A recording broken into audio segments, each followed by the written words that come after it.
అసలు నెయ్యే లేని అందరికీ నమస్కారం అండి. నా పేరు బొమ్మ గోవిందలక్ష్మి, 45వ డివిజన్.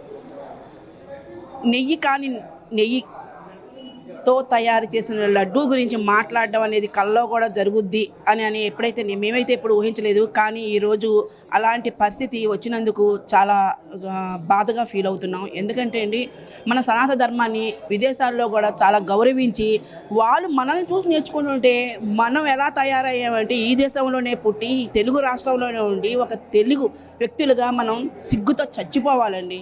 ఎందుకంటే 60 లక్షల కేజీల నెయ్యిని వాళ్ళు కల్తీగా వాడుకొని వాళ్ళు సంపాదన కోసం ఇంత నీచానికి దిగజారి చేస్తున్నారంటే వాళ్ళు చేసిన పాపం